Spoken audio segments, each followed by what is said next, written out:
So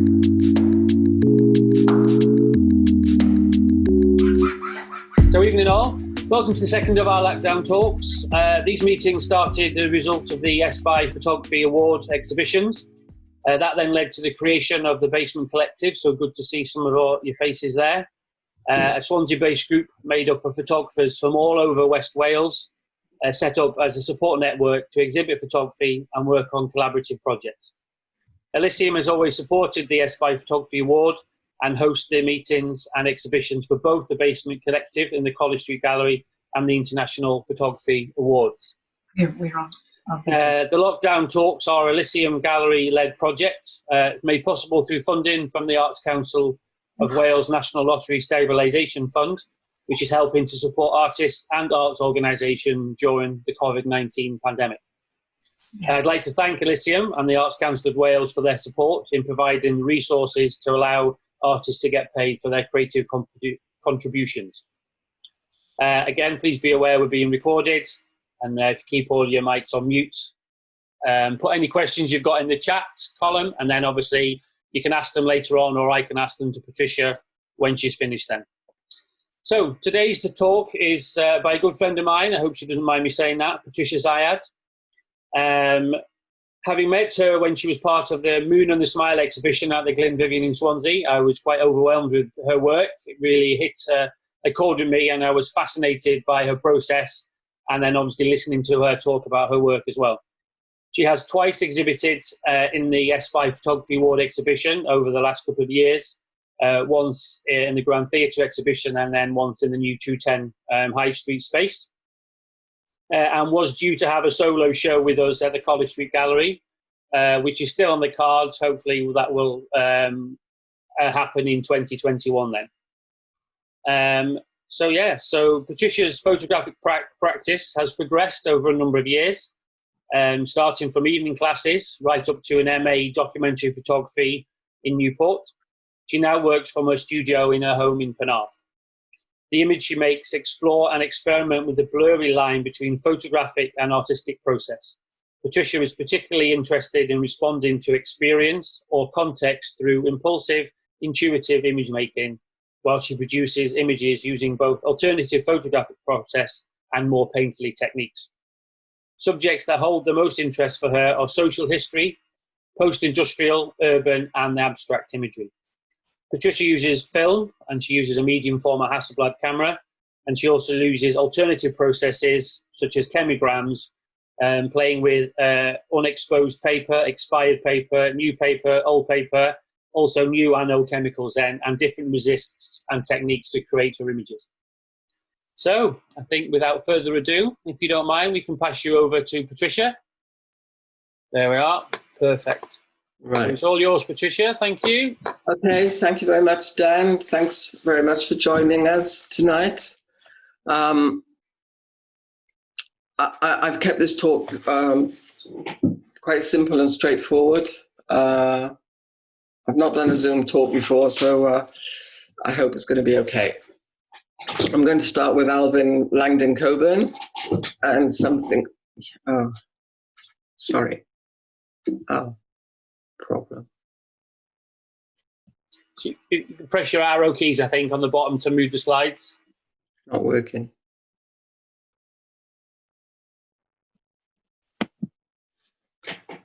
What is that? I have to get my son. I have to get my son again. It's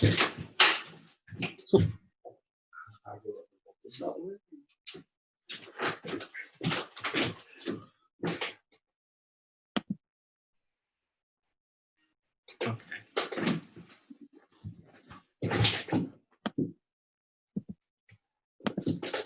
Okay, thanks, Anna. Okay, so Alvin Langdon Coburn is credited with producing the first consciously created abstract photographs. He said that photography makes one conscious of beauty everywhere, even in the simplest things, even in what is often considered commonplace or ugly. Yet nothing is really ordinary, for every fragment of the world is crowned with wonder and mystery, and a great and surprising beauty. I seem to have developed into a sort of three strings to my bow photographer. Photography is the bedrock of my image making. My other work springs from this, and these three different processes that I use, chemigrams, film, and ink on glass, complement and inform each other. And I move from one to the other using elements of each. So these are three landscapes. The first is analog, chemigram, and ink. As an undergraduate,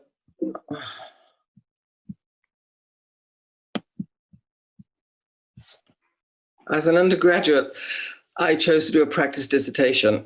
This was a really steep learning curve, which shifted my ideas away from taking photographs to making photographically related work.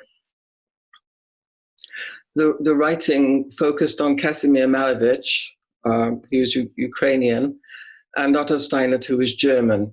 They were both subjective or non-objective artists intent on developing forms and ideas that were non-representational.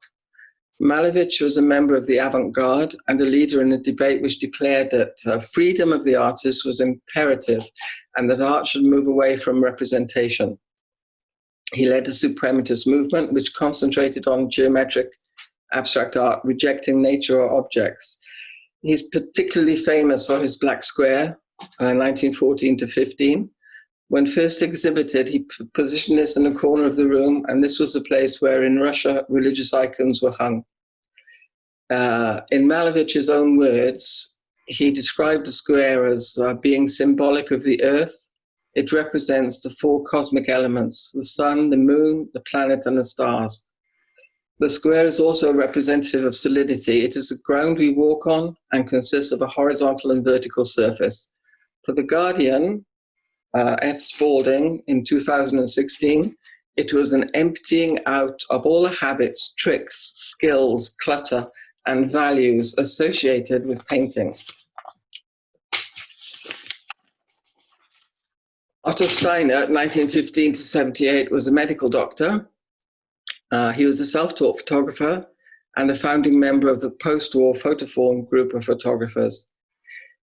He and the group promoted the idea of photography expressing personal ideas by experimenting with the camera, light, lenses, paper, chemicals, double exposure, and cameraless photography. Other members of Photoform were Toni Schneiders, Peter Keetman, Siegfried Lauter-Wasser, Wolfgang Reiswitz, and Ludwig Winstosser. This was an organization that was intent on following on from the work of the Bauhaus and advancing photography to move away from the pictorial social realism of Nazi Germany. Sorry, I forgot to put the picture up. This is Otto Steinert. Peter Keetman. I'm profoundly influenced by these artists and photographers. Their pursuit of beautiful images made without social constraints gave me a license to create my own images without rules. And there are some artists whose work I'm going to share with you because their work and philosophies inspire me. Minor White, 1908 to 76, was an educator, writer, and photographer. He worked with Stieglitz and adopted the idea of the equivalent. I find this really interesting. This is the idea of a photographic image intended as a visual metaphor for a state of being. Both in his photographs and in his writing, White became the foremost exponent of the sequence and the equivalent. This means that images are curated so that they're in a sequence which encourages the viewer to feel emotion. And he wrote this about it, which is really poetic. He said, "The path my feet took was lined with images, whole gardens of pictures. With exposures, I picked bouquets, each more vivid than the previous. Finally, a gathering of gem-like flames in a low tide. I thought I had forgotten how to use my camera, so I counted each step of the process aloud, shutter speed, aperture, cock the shutter. Though I feared to lose a sense of beauty, no loss occurred. The sense of rapport was strong beyond belief. While rocks were photographed, the subject of the sequence is not rocks. While symbols seem to appear, they are pointers to the significance. The meaning appears in the space between the images, in the mood they raise in the beholder.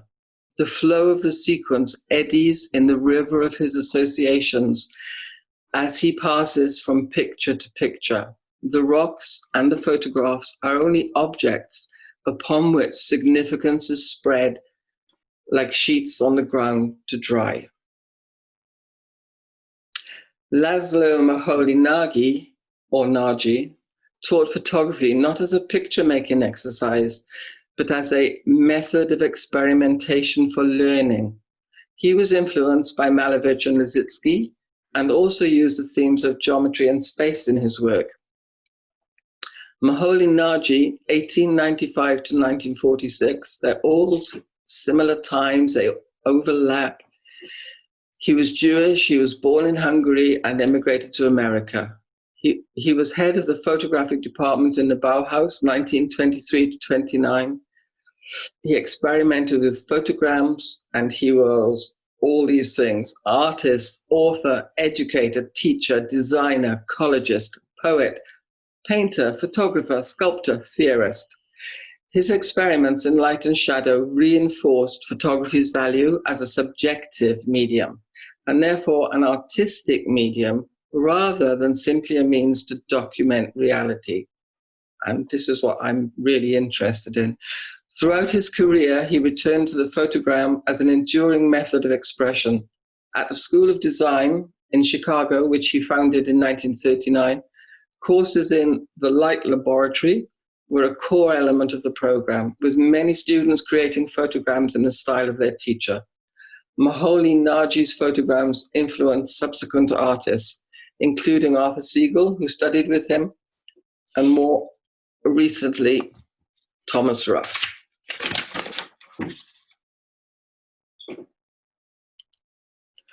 Documentary photographers were also important in forming my ideas, and documentaries always run in parallel with my abstract work.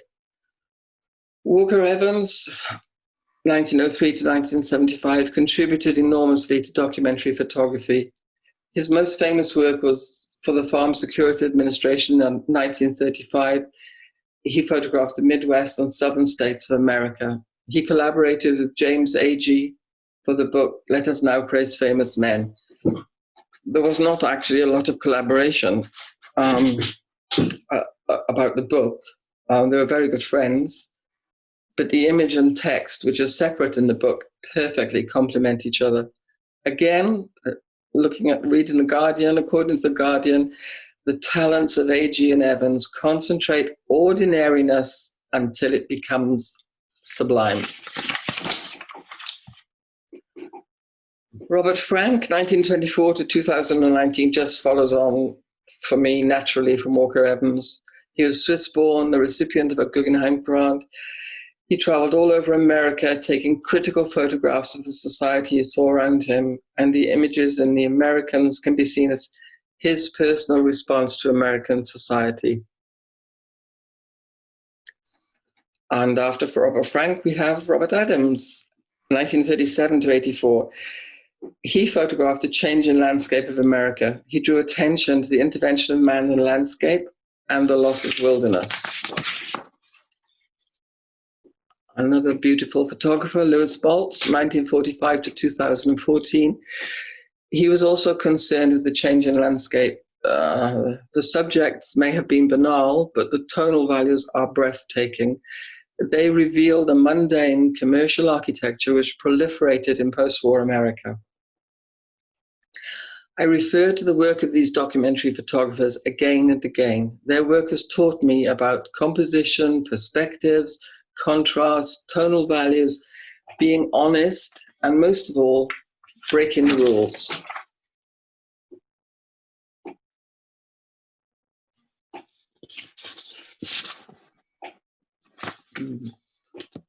Missed a picture out there.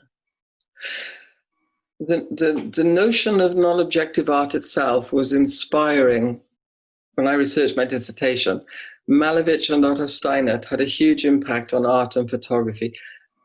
I learned from them and their work and their writing that art is nothing to do with the rule book, and that as a practitioner you have and must take the freedom to be creative. A requirement of a practice dissertation is that work must be produced which is inspired by the subject of the dissertation. Malevich wanted to reproduce movement, speed, and space as abstraction. He was living in a time when the motor car and the aeroplane and machinery was in its infancy. So I started to experiment with ink between two sheets of glass. The images, this one, for example, were not strong enough. Oh, this is, I somehow got the wrong. Anyway, that's one of by Malevich, which is about movement. And this is also one that I thought wasn't quite strong enough. So I wanted work which had more impact and pushed the notion of space and movement. So I moved from using ink between glass to ink on glass, and really began to make work which fulfilled my criteria, i.e. inspired by Malevich, but not copying Malevich.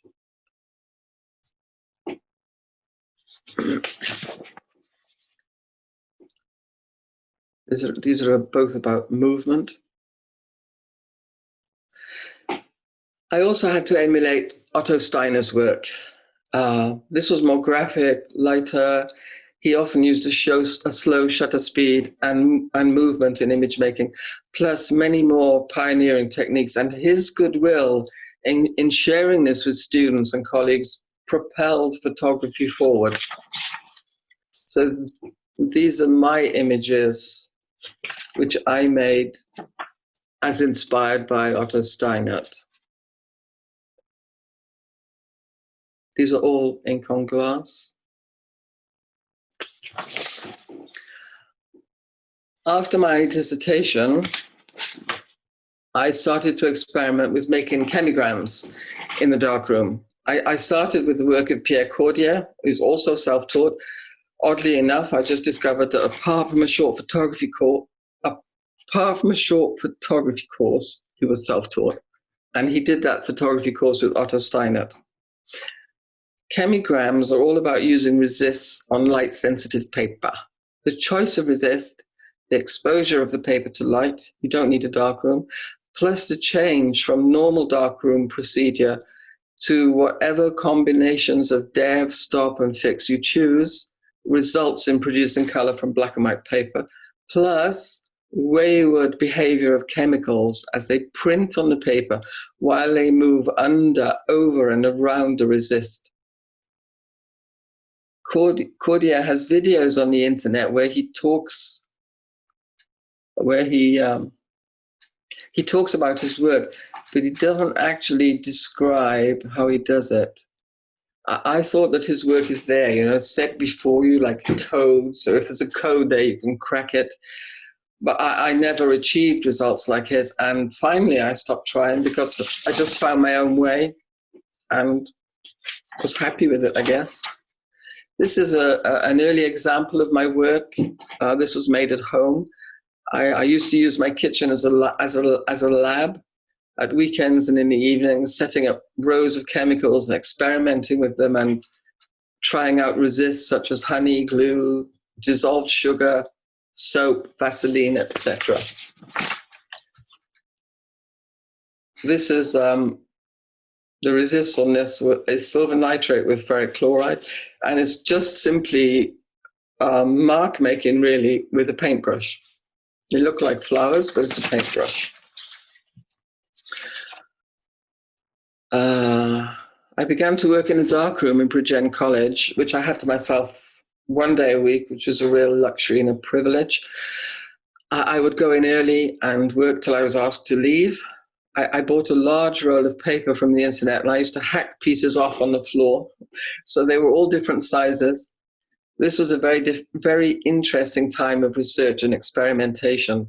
And my work progressed quite rapidly, and really it wasn't contextual. It was a response to the materials I was using. discovering how resistant chemicals and all the permutations, how they work visually. Chemigrams are unpredictable. All resists give different results. Repeating a result would mean that every step needs to be repeated exactly as it was done the first time. So if you think about temperature, dev, paper, time, water, etc., it's not easy to replicate any of these exactly. A fleck of dust can make the dev swirl around it and create a circle. At this time, I was discovering process and assimilating the many factors that combine to make a chemigram. For example, dipping the paper in the dev can produce swirls if there's oil on the paper, or a pale blue suddenly appears and you have to backtrack your process in order to repeat it. And this leads to another path of discovery. And this is why chemigrams are so challenging. So this is a chemigram with gold toner. And this is a dripping chemicals onto paper. And this is a sticky resist using sticky paper, sticky tape. After this, I started an MA in documentary photography in Newport, USW. My subject was Welsh chapels. And now this was straight photography, although I made some painting with chemicals. This is really tricky. I don't know whether it's fast or whether it sort of frightens me and makes me do it very quickly. But once you touch the paper with the chemicals, that's it. It's marked. You can't move them. I tend to do them really, really quickly, and they're a bit panicky. This is Mariah. This is a very nice chapel in Upper Chapel in Powys.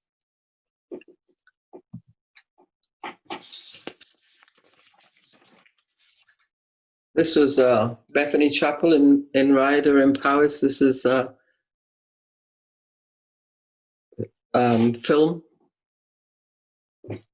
And this is Sower Chapel, Seven Sisters. I went there several times. It's been demolished, unfortunately. It was a really beautiful place. In 2016, I was commissioned by the Glenvivian Gallery. 9 international artists were invited to respond to the photographs and photographic techniques of some of the pioneers of photography, the Dillwyn Llewellyn family, who lived in Swansea in the 19th century. The images I made were drawn with ink on glass plates, and this was because they resembled large negatives reflecting Mary Dillwyn's experimental approach to the representation of flora. It's difficult to talk about. I just turn this back to show you the wealth of the Dillwyn Llewellyn family. It's difficult to talk about mid-19th century Swansea without mentioning industry, because the town was dominated by copper production. My images relate to the pattern of sounds and movement that must have been familiar to the workers. Copper smelting, for example, was a rhythmic exercise of labor, the unrelenting transportation of coal and ore to forge ingots.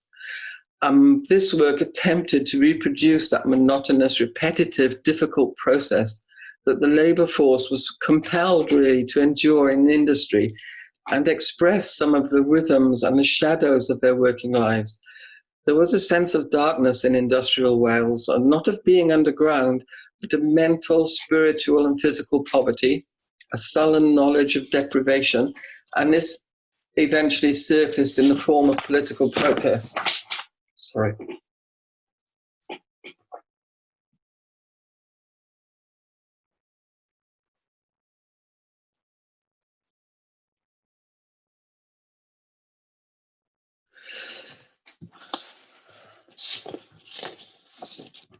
The high contrast photographs John Deakin made of his contemporaries inspired me to appropriate his images and make chemigram portraits.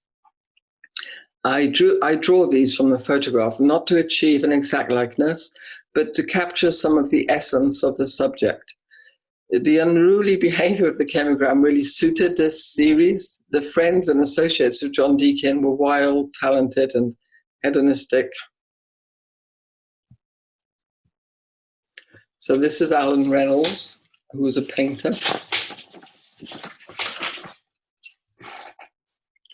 And this is Daniel Farson, who was a writer. They were all artists, writers, poets.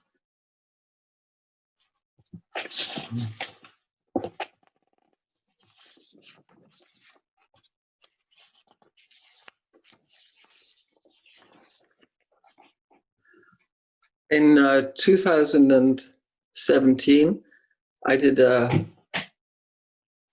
lost a piece. Sorry. I did a residency in Chorus at Studio Myla in October, November 2017, and this was a really rewarding and inspiring experience. The margins between industry and land were very clear in this post-industrial landscape. The slate industry is in decline, and although slate is ubiquitous, the regrowth of plants and trees is everywhere also. I made chemigrams to go with these photographs. I've mixed them up.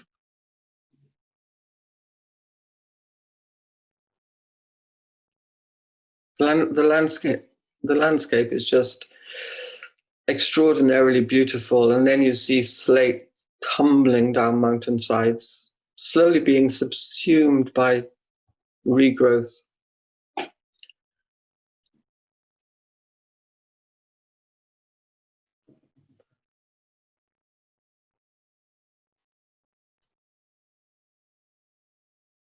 Such a contrast between industry and the landscapes.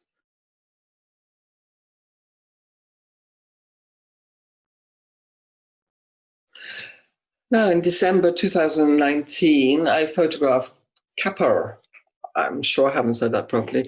These are rudimentary shelters on a very busy stretch of road in Arbil province, Kurdistan of Iraq. They are vernacular structures built by hand and only used in the melon season. The melons on this piece of land, is quite a few miles, are renowned for their sweetness. And this is attributed to the fact that for some reason, they don't need any irrigation on this land.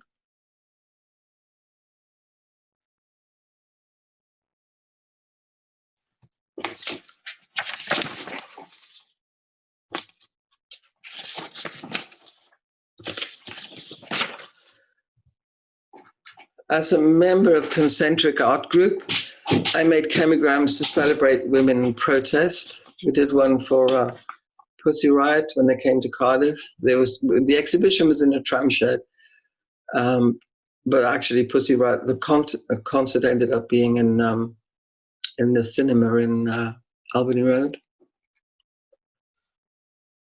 This is a founding member of Femen, the Ukrainian bare-breasted women protesters, Oksana Shashko, 2020. And this is Nadia Tolokonikova.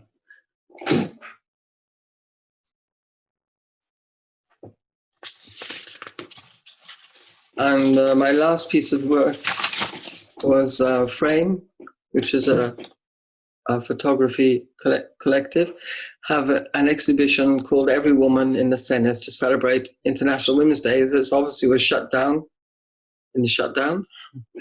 But the picture's are still there. I don't know whether it's going to be extended or not, possibly. And I have some chemigram portraits of lollipop ladies in the show. These ladies were in the papers and on the internet for committing very minor misdemeanors, such as high-fiving children, wrapping tinsel around the stick of the lollipop, giving children sweets, etc. So my images, I thought this was really interesting that they actually, people actually reported them, and I actually got to the papers and on the internet, such petty things. So that I sort of dramatized them by the process, which is a little protest against petty bureaucracy. That's the end. I finished. What do I do now? Okay, brilliant. Can we? I think we can all give Patricia a round of applause. A quiet round of applause. You can unmic your mics if you want to, and so if you stop sharing your screen for me, Patricia. Okay. There we are. Oh, camera. Steady. Steady. Well, that was amazing. Thank you very much. I think very inspiring. I think it's great to see you as true artist, then obviously working across photography, but within many different mediums, and then obviously your background, and then what you're interested in. Does anyone have any questions? Anything to ask Patricia about her, how her process, her inspirations? Okay, yeah. If you've got a question, just unmute yourself and talk. I have a question. Hi, that was a fabulous talk, because I've never actually got a chance to actually talk to you about your work in depth, so that was great to hear.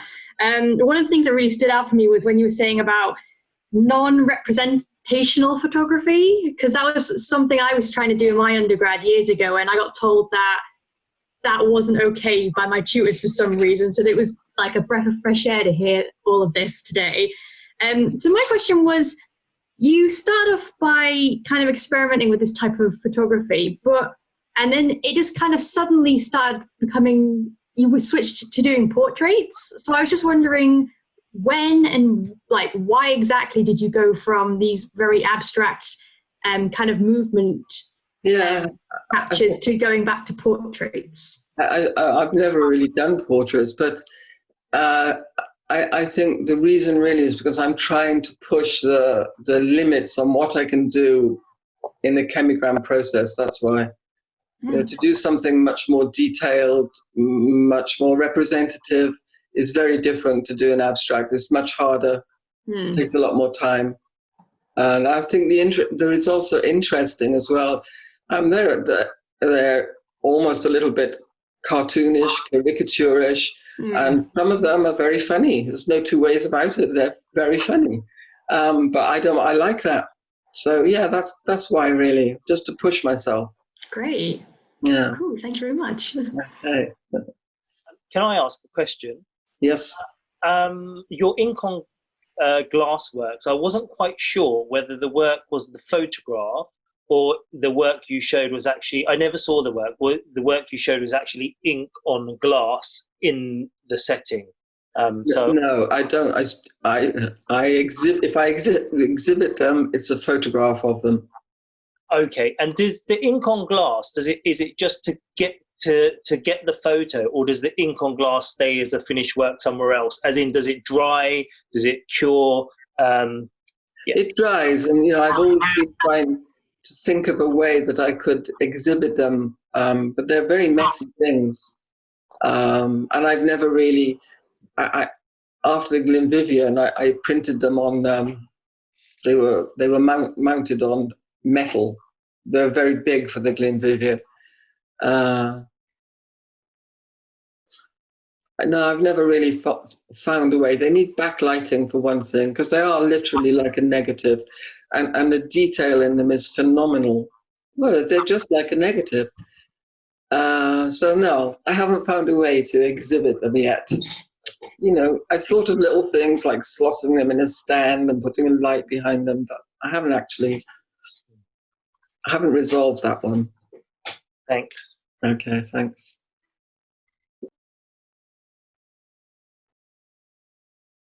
Hello, Trish. Oh, hi, Morgan. Hi, Jenny. Hi. It just struck me seeing your collection altogether. Do you exclude the male figure? Is it a prejudice or a dislike or a choice? No, well, I did do chemigrams of John Deacon's photographs. They're mostly men, actually. But I have done more women than men, yeah. Yes, but it seems to me that you work with women has been much more penetrative and investigative and be political. Have you avoided doing that with men, or they're simply using time, or you can't be bothered? No, I think probably because of concentric, because they do a lot of women's work, exhibitions for International Women's Day, and I think that's probably why the most of my work on this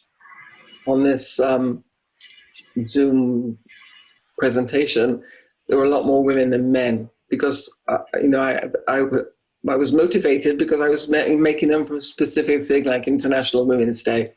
That's why.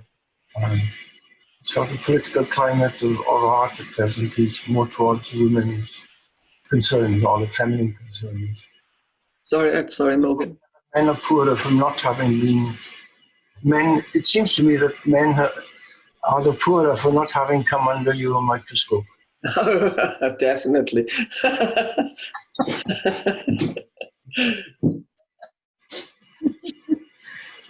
Thank you. Thank you. So you are obviously a member of Frame. Do you want to explain what Frame is? And well, it's a women's collective which seeks to promote underrepresented photographers. Really, that's the main aim, I think. Is that right, Molly? I think that's about it. Yeah, it's very really friendly, and I'm very, very glad I joined them. It's been good for me. It's given me an opportunity, like the Senate, to exhibit my work. Yeah, it's great. So is it Cardiff based, or is it? It's Cardiff based, yeah. Yeah. Cool. Which of the processes do you think you like doing the best? Chemigrams, I think. Yeah. Yeah, they're just so. Well, ink is also very challenging, but both of them, the more you make, the better you get. You just, if you want to drive yourself, you can really get some good work out of both processes, I think. Yeah. I think, obviously you've got the studio home then, so has the pandemic kind of been good for you, being trapped at home so you can carry on working, or? No. Initially I did work a bit manically for about 2 weeks, and then I sort of went off the boil, and I haven't done any work since. None at all. Yeah, but this has been good for me. This has refreshed me, doing this. Yeah. Yeah, I suppose it's like most creative processes, isn't it? You have a burst of energy then, and you get that out there, and then you spend the rest of the time trying to explain what you're doing and understand what you've actually created. Yes, it's just surprising how you work in batches, isn't it? You could be very productive, and then you just, I do, I just stop. Yeah. So have you got any exhibitions or planned? Have you thought about doing a book, or? I would like to do some, I'd like to do some very small photo books with very small vintage paper. The very thin, beautiful bromide. I love it. I would like to do that. Yeah. So have you got that paper then to create those? Have you? Or I have. I've got the paper. I just need to get on with it and stop talking about it. So how that book then? The book would be a unique thing then, just made up of the actual originals rather than copies of the. I think so. Yeah. Yeah. So they'd be really expensive to buy then, would they? If you would you be selling them, or would that be a project that you do just for yourself to? I'd be selling them. Yeah. Yeah. Cool. Yeah.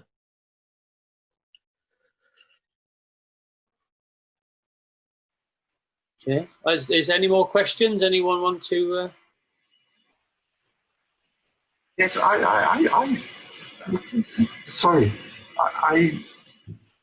I like to ask, although Patricia and I know each other quite well. Tish, I'm always puzzled by, I get a political feeling from your work.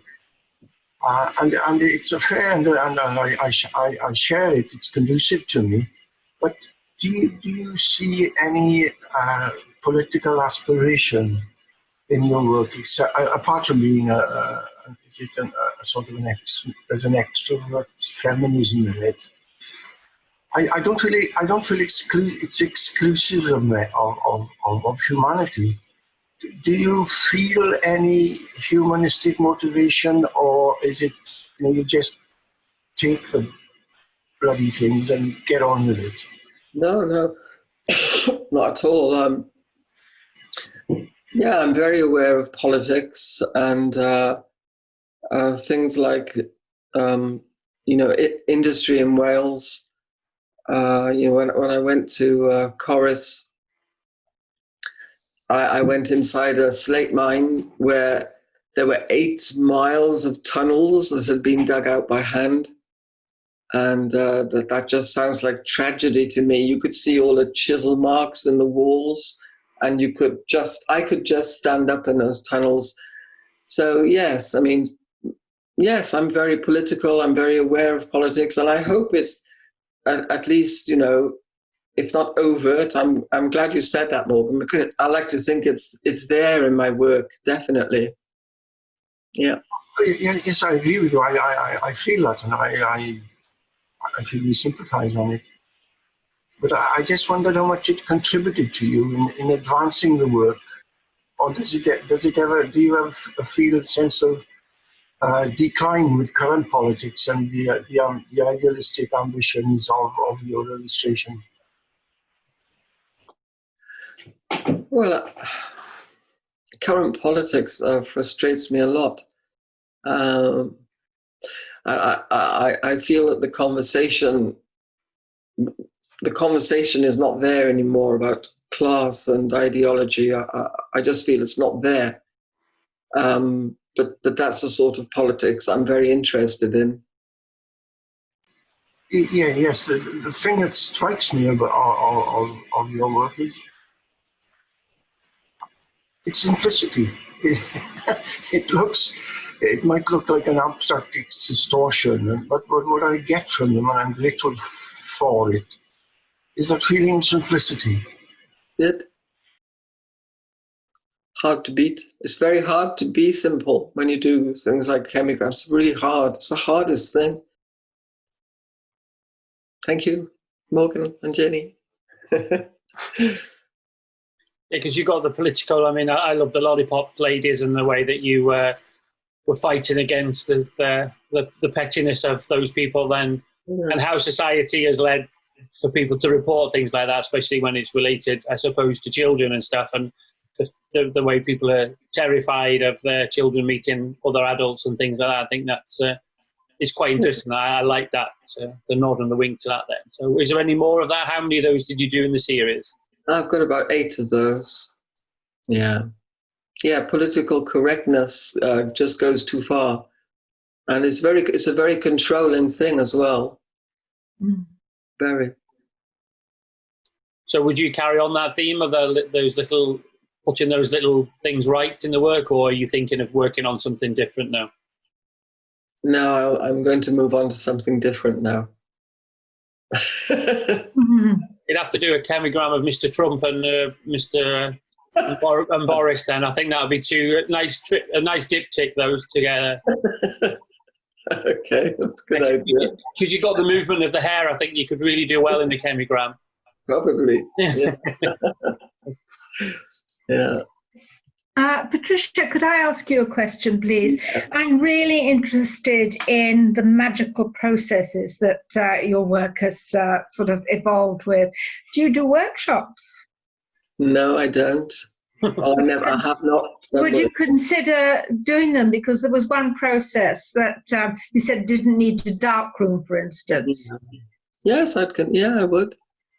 Dan, can we get that organised at Elysium? You can do, yeah. I don't know whether Patricia would want to give any secrets away, mine. So she's. Well, yes, that's true. Anyway. Yeah, I don't see why not. Yeah, my latest work is based around chemigrams, and I've gone as an abstract photographer, definitely into that then from photograms and chemigrams. So I think it is an amazing thing, and I think it is a very easy and creative way to involve people in image making. So yeah, I think we can. we can organise that. I know that she's done some teaching before, and she's a very good teacher. So yeah. That would be brilliant. I'd sign up. Okay, thank you. So we have to turn the gallery into a chemistry lab. Yeah, you've got space. Yeah, we are. Yeah. Yeah, well, maybe we could do something around. I mean, hopefully then Patricia's exhibition will be moved to 2021. So maybe we could do something around that then, around her show then in the College Street Gallery then, which was due to be sometime around about now, wasn't it? I think we arranged it. So, so it might be a year late, but we'll get there in the end. I'll have some nice fresh work. So if you did the book then, for example, would that be based on a theme, or would it be process-driven or ideas-driven? Ideas, I think. Yeah. Around... they'd be around things that... I want to do objects. Things that haven't been chemigrammed before. Yeah. So then you'd actually be making the book then? Would you hand bind it and actually produce it? Yeah, probably. Yeah. That's a lot of work, and it's something I've talked about for a long time. Well, it will be, yeah. Say if they're all individuals and they're all original pictures, then that's going to take some... Yeah. And obviously everyone will be unique, really, because no chemigram will be the same if you're if you're doing that. Yeah. Well, that's great, really. I mean, has anyone got anything else? Well, we've got Patricia on board. Anyone interested in the process or her ideas, or? It's all very quiet. Cool. Well, I think if everyone's happy with that, then I'm happy to wrap that up. Are you happy? Is there anything you want to say, Patricia, as a No, thank you very much.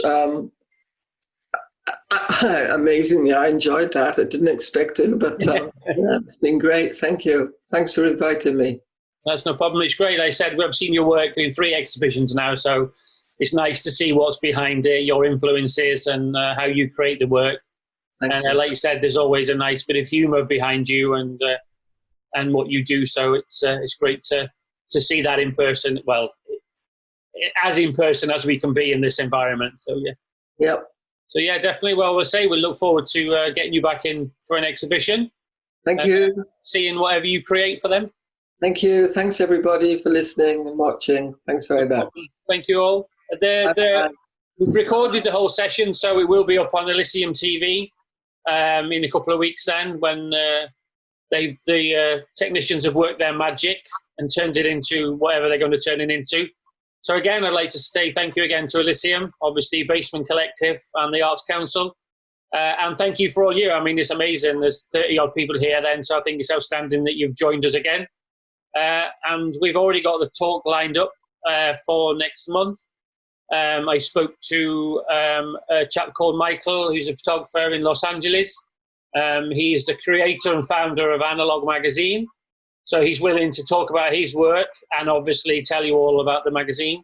So all you analog geeks, then that's definitely a talk for you. Again, it's going to be brilliant. Again, the ability of Zoom has enabled us to reach worldwide. And hopefully I'll get some more of the SPY photographers in who have come from all over the planet then, to get them in to talk and share some different artwork with all you guys. So brilliant. Thank you very much. I hope you've enjoyed. Bye. You are very sound. Thank you, Patricia. Okay, thank you. Bye-bye. Bye. Bye. Bye.